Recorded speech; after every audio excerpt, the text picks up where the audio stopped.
자, 오늘 이제 그 말씀의 제목이 조금 무거운데, 변화되었나 변질되었나, 변화되었느냐 변질되었느냐, 이 제목으로 오늘 말씀을 나누도록 하겠습니다. 여러분, 믿음의 길을 가면서 우리가 많이 생각할 수밖에 없는 게, 내가 과연 이때까지 예수 믿으면서 내가 많이 변화됐느냐, 아니면 반대로 변질되었느냐, 이런 생각이 참 많을 거예요.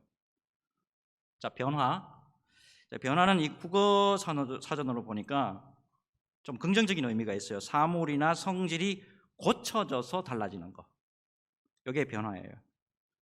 이에 반해서 변질은 뭐냐면 성질이 달리 변하는 거, 성질이 달리 변하는 거, 이렇게 되어 있어요.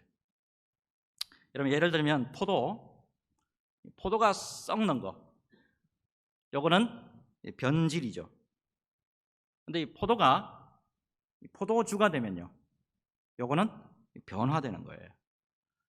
예수님이 12제자를 선택하셨잖아요. 애석하게도 가룟 유다는 제자의 길에서 변질돼서 하나님을, 특별히 예수님을 은 30에 팔아버렸단 말이에요. 하지만 베드로는 어때요? 변화되죠. 변화돼서 성령을 받고 하루에 3,000명, 5,000명 회개시키는 주님의 충성된 종이 되더라는 거죠.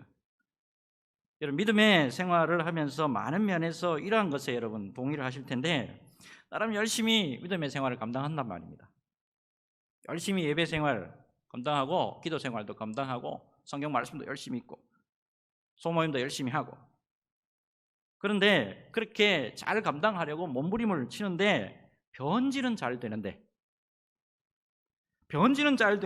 변화되기는 어렵다. 여러분, 동의가 되세요? 여러분, 무엇보다도 예수 그리스도를 믿고 하나님의 친백성이 되면 당연히 많은 면에서 우리가 달라져요. 자, 그렇다면 여러분, 그동안에 믿음의 삶 가운데서 우리는 변화를 많이 겪었을까요? 변질을 많이 겪었을까요? 자, 오늘은 이 한 인생의 모습이 나오죠. 이 한 인생의 모습을 통해서 과연 우리가 변화됐는지 아니면 변질되었는지, 우리 모습, 이거 야곱의 모습 보려고 하는 게 아니에요. 오늘 우리 모습 좀 보자는 거예요. 자, 모쪼록 오늘 말씀 속에서 주님 안에서 귀한 긍정의 변화를 경험하는 귀한 은혜의 시간 되시길 바라고, 성령의 위로의 시간 되시길 바라고, 성령의 자비가 베풀어지는 귀한 시간 되시기를 주 예수님의 이름으로 축복합니다. 자, 이제 오늘 말씀 잘 아시는데, 야곱이 이 야복강 나루에서 하나님과 씨름하면서 그 이름이 야곱에서 이스라엘로 이제 변화되는 사건을 다루고 있잖아요. 자, 야곱이라는 사람, 창세기가 전체 50장이죠. 창세기가 전체 50장 가운데 어디서부터 시작이냐면 야곱은 25장부터 시작해요. 25장, 출생이 25장이잖아요. 25장부터 시작해가지고 죽는, 자, 마지막 몸이 이게 이제 관에 들어가는 50장까지 엄청나게 긴 분량을 차지하고 있는, 특별히 하나님의 구원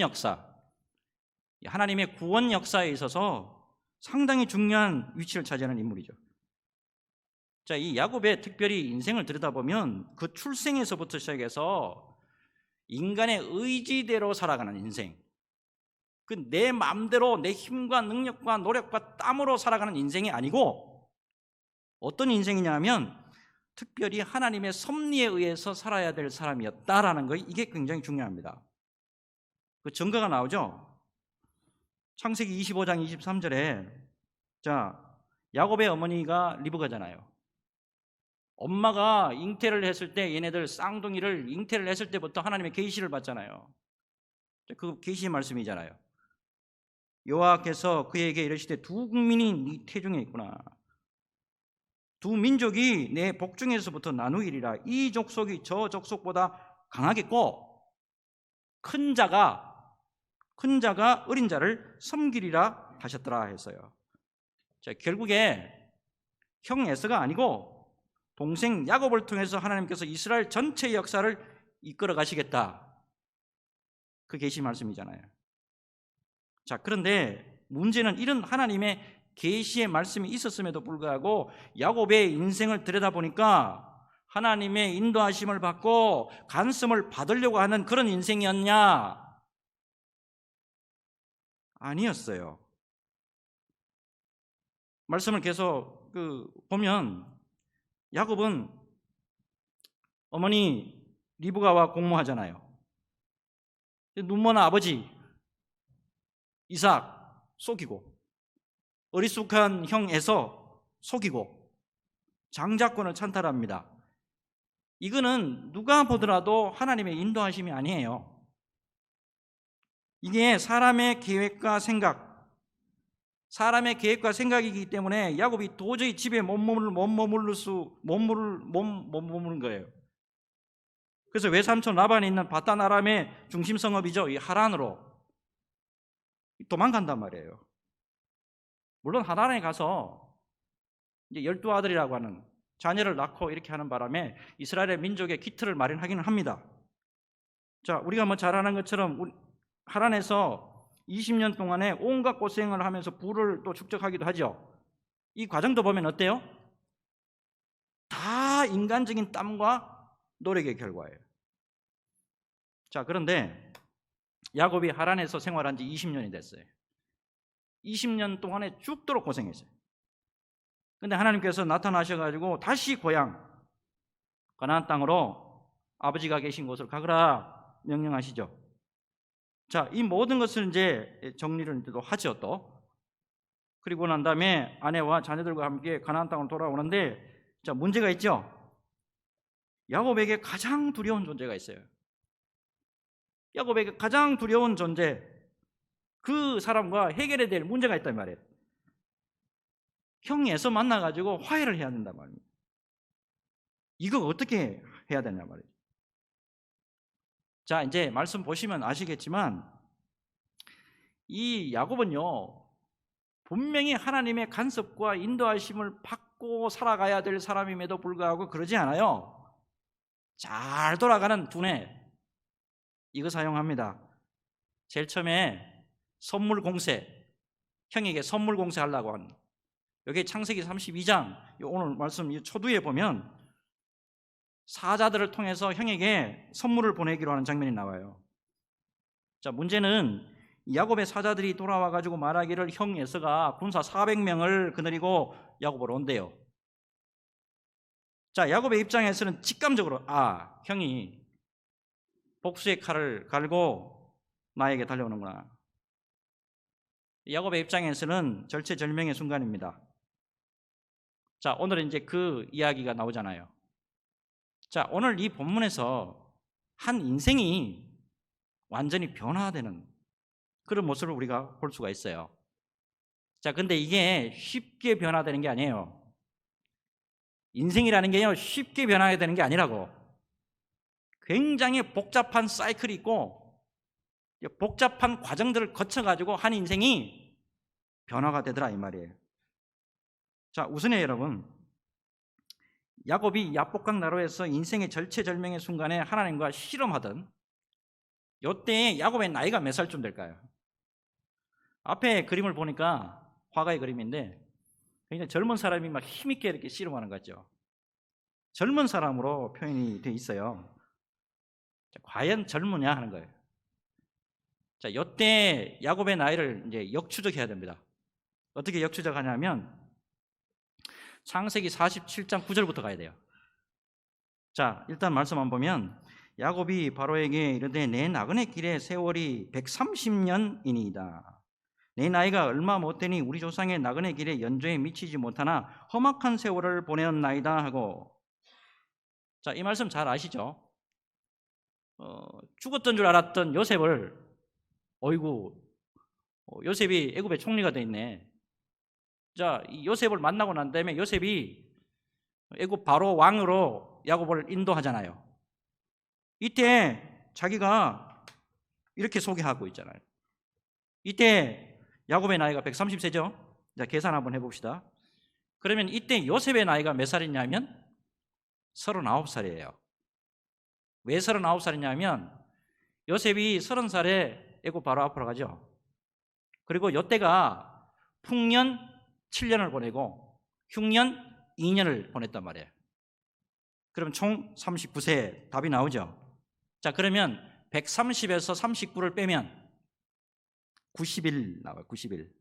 이게 90일이 뭐냐면 이때가 요셉이 태어날 때예요.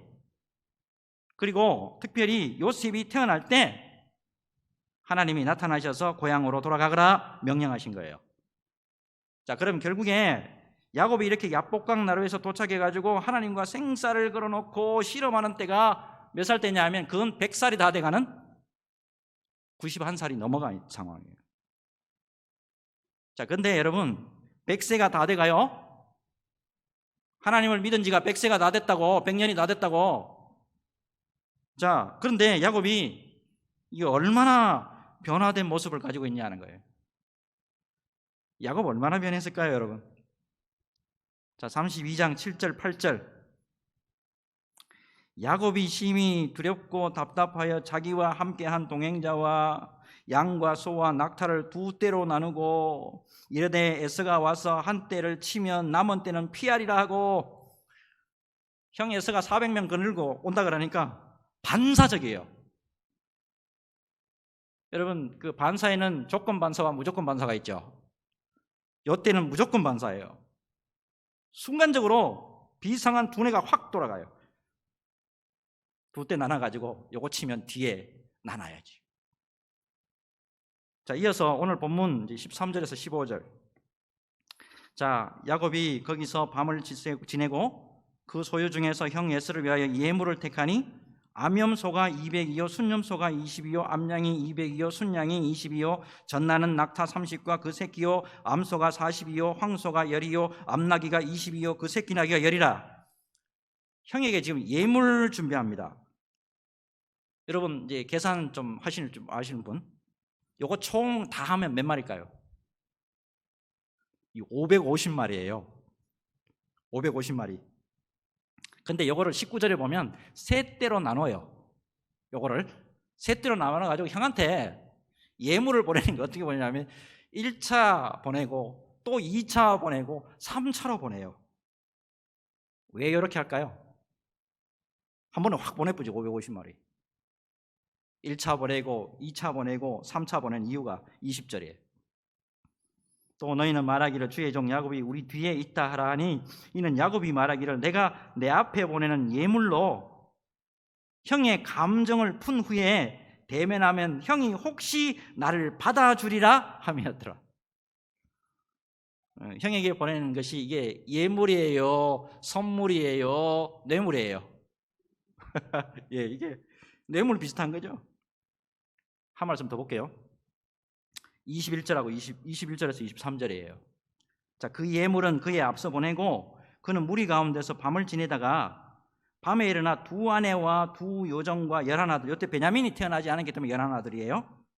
자, 인도하여서 야복 나루를 건널세 그들을 인도하여 시내를 건너가게 하며 그의 소유도 건너가게 하고 했습니다. 자, 무엇부터 챙겨요? 마누라 챙기고, 그 다음에 자식들 챙기고, 그 다음에 재산 끝까지 챙기죠. 자, 여러분 지금까지 이제 말씀 딱 보니까 야곱이 고향 가나안을 떠나기 전과 20년 동안에 엄청나게 고생하고 난 다음에 뭔가 달라진 모습이 있습니까? 없습니까? 변화가 있어요? 없어요? 변화된 게 없어요. 절체절명의 순간이 딱 보니까 거의 반사적으로 두뇌가 확 돌아가고, 순간적으로 사람 방법 확 올라가고, 순간적으로 세상 방법 싹 올라가고, 내 새끼, 내 가족, 내 재산 철저하게 챙깁니다. 여러분 야곱이 어떤 사람이냐 이거 잘 아셔야 돼요. 야곱은 아브라함과 이삭과 야곱 이렇게 가잖아요, 그죠? 아브라함과 이삭. 특별히 하나님의 구원 역사에 있어서 언약 백성으로서 엄청난 하나님의 축복을 받은 사람입니다. 자, 문제는 그런 야곱인데도 복과 생명이 되시는, 생명과 복의 근원 되시는 하나님부터 먼저 찾느냐? 그런 모습이 없다니까요. 똑같아요. 야곱은 태어나자마자 아버지 이삭하고 어머니 리브가로부터 너는 하나님의 언약의 백성이야, 너는 예수 믿는 사람이야, 장차 구원의 하나님의 구원 역사에서도 매우 중요한 일을 할 거야, 엄청 교육받고 자랐다고 말해요. 특별히 야곱은 엄마가 굉장히 기도 많이 하는 성령에 민감한 사람이잖아요. 계시에 민감한 사람이라고. 그래서 엄마로부터 귀에 딱지가 나도록 하나님 말씀을 듣고 또 들었단 말이에요. 근데 100살이 다 돼가는데 여전히 하나님의 사람으로서 변화되는 귀한 모습이 없더라는 거예요. 지난 화요일이에요. 21일 날 제가 이제 잘 아는 여자 기도원 원장님이 88세의 일기로 이제 소천하셔가지고 서울의 건국대 병원에 전문을 좀 하고 왔어요. 이 기도원 원장님은 선천적으로 다리에 장애를 가지셔가지고 몸이 좀 불편하셨고 몸이 많이 불편하셨죠. 결혼은 하셨는데 자녀를 낳을 수 없었어요. 그런데 놀라운 거는 어릴 때부터 예수 믿고 놀라운 변화를 기도 중에 경험해가지고 여자로서 기도원 원장님 되어서 수많은 제자들을 양육하는 사역을 하셨어요. 제가 갔을 때 입관 예배 드리고 있던데 입관 예배 드리는데 사람이 꽉 차 있어요. 드리다 보니까 제가 거의 대부분 다 아는 분들인데 거의 다 목사들이에요. 귀한 예배를 드리고 참 그분을 아름답게 추억하는 거 봤어요. 한 사람의 귀한 변화, 한 사람의 귀한 변화로 수많은 사람들이 또 다른 귀한 변화를 맛보는 그런 역사가 있더라는 거예요. 여러분 스스로 자신에게 한번 질문해 보세요. 예수 안에서 귀한 변화를 경험하고 있나요? 예수 안에서 귀한 변화를 경험하셨습니까? 예수 안에서 귀한 변화를 통해서 주님 앞에서 영광의 삶을 살아가시기를 주 예수님의 이름으로 축복합니다. 자, 이제 계속 말씀 보겠는데 야곱이요 긴 세월 동안에 하나님의 영향권 안에 있었다고요. 교회의 영향권 안에 있었고 말씀의 영향권 안에 있었단 말이에요. 근데 기도원 원장님처럼 이 변화하는 모습이 있으면 참 좋으련만 그렇지 않죠. 자, 일단 이런 근본적인 질문부터 해볼까요?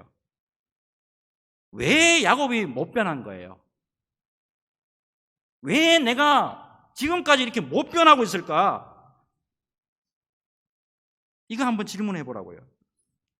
자, 눈치 빠른 분은요 오늘 본문 딱 보면서 결부 딱 시켜가지고 하나님과 진지한 만남이 없었어요. 하나님과 진지한 만남이 야곱에게 없어서 변화가 없습니다, 이렇게 대답할지 몰라요. 자, 그러면 여러분 성경을 잘 듣다 보니까 진짜 야곱이 하나님과의 진지한 만남이 없어가지고 진정한 변화의 삶을 경험하지 못한 걸까요? 여러분 창세기 잘 읽어보면 야곱이 하나님을 만난 것이 이번에 지금 야복강 나루에서 이게 처음 아니에요. 창세기 28장 보면요 야곱이 형 에서를 피해서 하란으로 도망가는 중에 어디서 잠을 자요? 어디서 잠을 자요? 베델에서 잠을 자잖아요. 이때 하나님이 나타나요? 안 나타나요? 이때 나타나시잖아요. 그래서 창세기 28장 13절 14절 또 먼저 여호와께서 그 위에 서서 이르시되 나는 여호와니 너의 조부 아브라함의 하나님이요 이삭의 하나님이라. 네가 누워있는 땅을 내가 너와 내 자손에게 주리니 내 자손이 땅의 티끌같이 되어 네가 서쪽과 동쪽과 북쪽과 남쪽으로 퍼져갈지며 나의 땅의 모든 족속이 너와 내 자손으로 말미암아 복을 받으리라. 이거 하나님과 진지한 만남이에요? 이게 건성으로 만난 거예요? 이거 진지한 만남이잖아요. 자, 1차적으로 하나님 만났죠? 자, 그 다음에 창세기 31장 3절. 요거는 언제냐면 하란을 떠나갈 때 하란에서 하나님이 또 야곱을 만나시죠? 자, 여호와께서 야곱에게 이르시되 너 내 조상의 땅 내 족속에게로 돌아가라. 내가 너와 함께 있으리라 하신지라. 두 번째죠. 또 더 있습니다. 자, 오늘 본문 이게 32장인데 1절과 2절 보면 야곱이 길을 가는데 하나님의 사자들이 그를 만난지라. 야곱이 그들을 볼 때 이르기를 이는 하나님의 군대라 하고 그 땅 이름을 뭐라고? 마하나임이라 하였더라. 가나안 땅으로 돌아오는 중에 하나님을 만나요. 이때 하나님의 군대 마하나임, 이거는 또 다른 하나님의 임재의 모습이잖아요. 하나님께서 야곱을 내가 책임지고 너를 끝까지 지키고 보호한다, 군대로 너희를 보호한다, 그런 의미로 주신 말씀이에요. 결국에 야곱은 몇 번 만났어요? 적어도 몇 번 만났어요? 3번 만났잖아요. 진지한 만남. 그렇다면 이런 어려움이 올 때는 먼저 교회에 엎드리고 말씀 앞에 엎드리고 하나님을 의지하고 믿음으로 나아가고 이런 모습이 있어야 되는 거 아니에요? 근데 그렇지 못하단 말이에요. 이게 어떻게 된 거예요? 이게 하나님을 모르는 것도 아니고 언약의 말씀 모르는 것도 아니고 하나님 안 만난 것도 아니고 이거 어떻게 된 거예요? 이거 말씀 준비하느라고 생고생했어요. 저도 실험 많이 했어요. 야곱이요, 하나님과의 진지한 만남이 있었음에도 불구하고 왜 변화를 경험하지 못했느냐. 자, 창세기 32장 9절과 12절에서 우리가 이제 힌트를 얻을 수가 있어요. 제가 언더라인을 해놨죠. 야곱이 하나님을 어떻게 부르고 있나 봐요. 요거를 잘 보시면 돼요. 자, 9절부터 한번 읽어볼게요. 야곱이 또 이르되 내 조부 아브라함의 하나님, 내 할아버지의 하나님, 그리고 내 아버지 이삭의 하나님 여호와여, 주께서 전에 내게 명하시기를 내 고향 내 족속에게로 돌아가라. 내가 내게 은혜를 베풀리라 하셨나이다. 나는 주께서 주의 종에게 베푸신 모든 은총과 모든 진실하심을 조금도 감당할 수 없사오나 내가 내 지팡이만 가지고 이 요단을 건넜더니 지금은 2때나 이루었나이다. 내가 주께 간구하오니 내 형의 손에서 에스의 손에서 나를 건져내시옵소서. 내가 그를 두려워하면 그가 와서 나와 내 처자들을 칠까 겁이 나기 때문이니이다. 주께서 말씀하시기를 내가 반드시 내게 은혜를 베풀어 내 시로 바다에 셀 수 없는 모래와 같이 많게 하리라 하셨나이다. 이 말씀은 좀 무슨 말씀인지 아시죠? 형이 쳐들어온다고 하니까 야곱이 인간적인 방법 다 동원했는데 그래도 답답한 거예요. 준비 다 해봤는데 안 돼. 그래서 마지막에 이제 하나님 찾아요. 중요한 거 제가 말씀드렸죠. 9절에 하나님을 어떻게 부르냐면 내 조부 아브라함의 하나님, 내 아버지 이삭의 하나님, 이렇게 부른단 말이에요. 이 부분이 굉장히 중요합니다.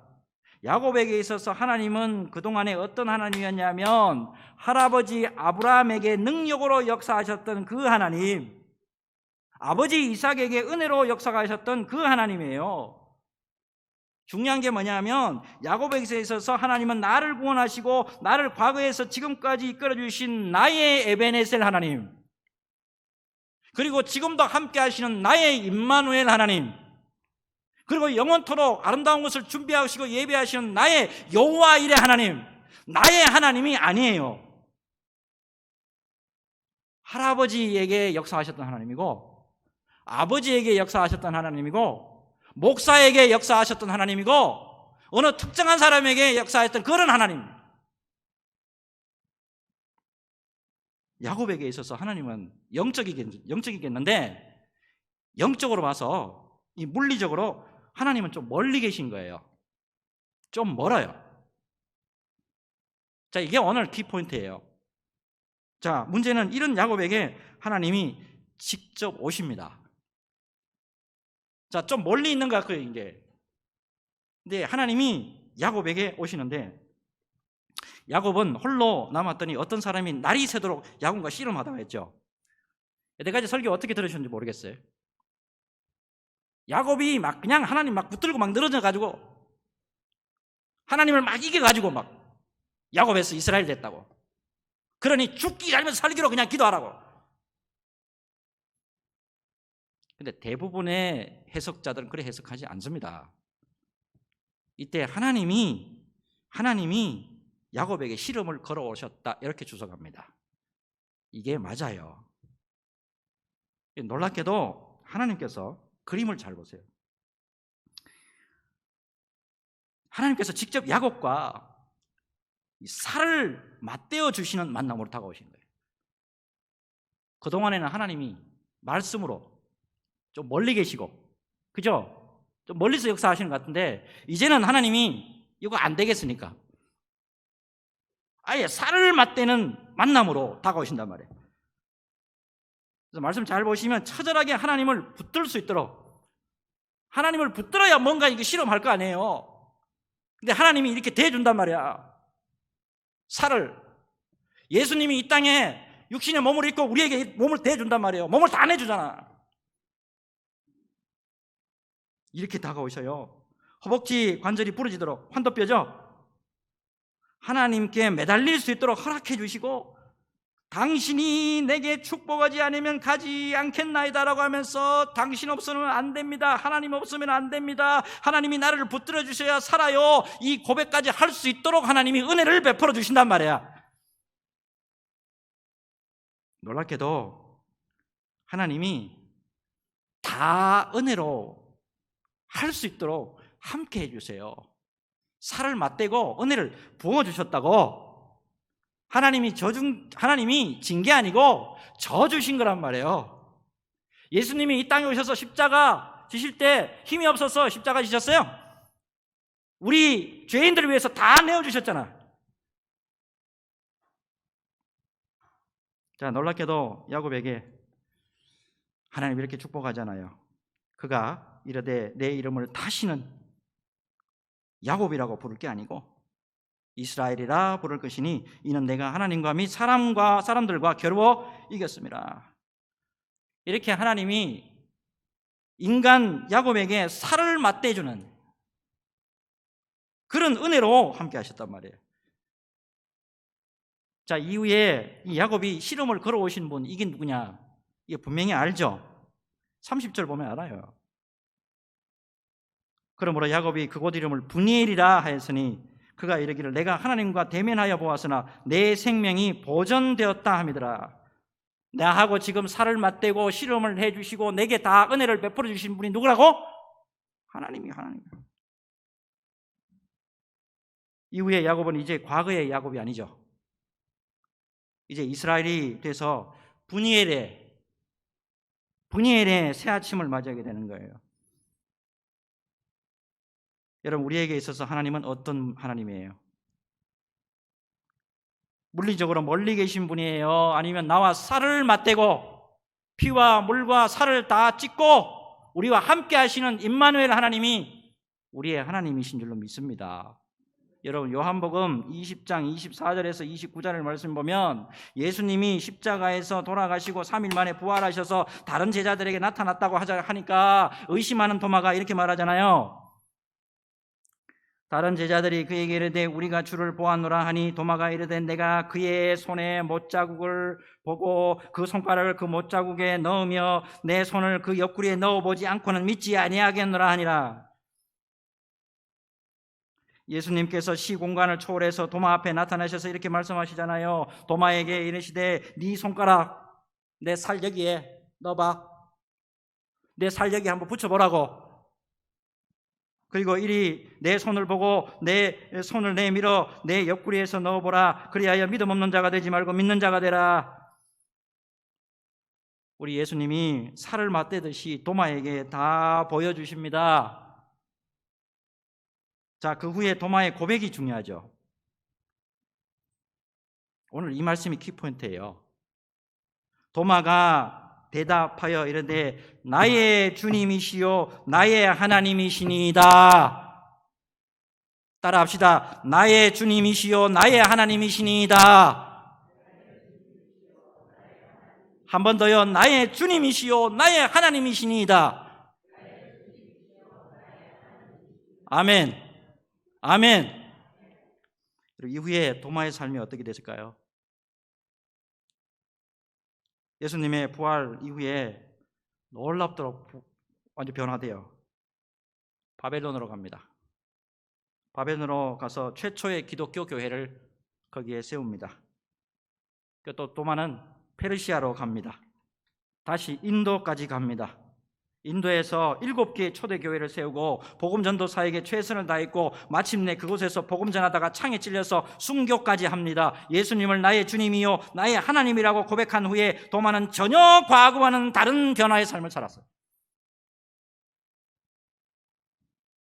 여러분, 오늘 말씀 새기시면서 남의 이야기가 아니에요. 지금 여러분 이제 시선을 나에게 좀 돌려봅시다. 우리는 나의 모든 죄를 위해서 십자가에서 죽으시고 나를 억만의 죄에서 구원하신 예수 그리스도를 믿고 변화되는 부분이 많았을까요? 변질되는 부분이 많았을까요? 여러분, 가장 중요한 것은 우리 주 예수님은 이 땅에 야곱에게 살을 맞대어 다가오셨던 그 모습으로 오신 우리 하나님, 나의 하나님이란 사실이에요. 나의 하나님. 그래서 요한일서 1장 1절에서 사도 요한은 예수님을 이렇게 소개하잖아요. 태초부터 있는 생명의 말씀 예수님에 관하여는 우리가 들은 바요 눈으로 본 바요 자세히 보고 우리의 손으로 만진 바라. 성육신의 은혜가 이거예요. 여러분, 이 땅에 사랑과 은혜로 우리 인생에게 다가오신 우리 예수님을 나의 주님, 나의 하나님으로 온전하게 고백하고 믿게 될 때에 여러분, 다른 사람의 하나님이 아니에요. 누구 잘 믿는 사람의 하나님이 아니라고, 오래 믿고 잘된 그런 사람의 하나님이 아니라고요. 나의 주님, 나의 하나님이란 말입니다. 이렇게 고백하고 할 때, 그리고 그렇게 믿을 때 우리에게도 놀라운 변화의 삶이 있을 줄로 믿습니다. 여러분, 무엇보다도 나의 주님이시요 나의 하나님이신 우리 주님 예수 그리스도 안에서 참되고 귀한 변화의 삶을 살면서 주님의 기쁨이요 영광이 되는 그런 삶을 사는 저와 여러분들 모두가 되었으면 합니다. 여러분, 이러한 풍성한 은혜로 언제나 이스라엘 승리의 삶을 사는 저와 여러분 되시기를 주 예수님의 이름으로 축복합니다. 주님,